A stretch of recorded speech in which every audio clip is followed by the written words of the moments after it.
Welcome to Clown News Network, where news is serious, but we're not. Ladies and gentlemen, I've got a wild story to tell.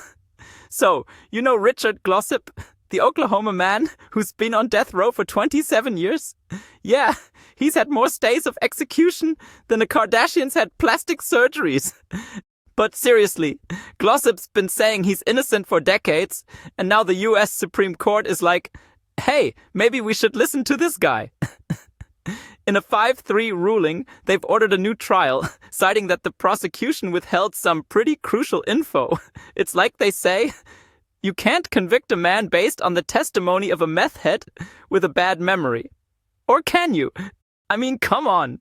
The key witness against Glossip, Justin Sneed, was a meth addict with a psychiatric condition.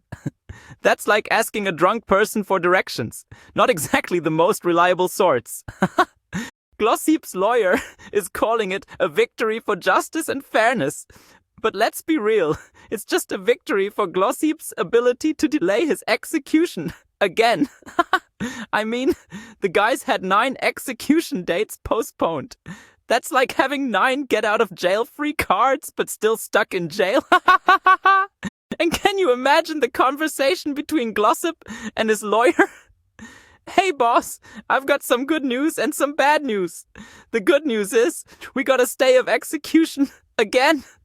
The bad news is we have to go through this whole ordeal again. Anyway, Oklahoma prosecutors will have to decide how to proceed with the case. But one thing's for sure, Glossip's got a great excuse for not showing up to work on time. Sorry, boss. I was busy delaying my execution again. And hey, if Glossip does get acquitted, he's got a great future ahead of him as a motivational speaker. I mean, who better to talk about overcoming obstacles than a guy who's been on death row for 27 years? Stay tuned for more news you didn't know you needed, right here on Clown News Network. Follow me for more,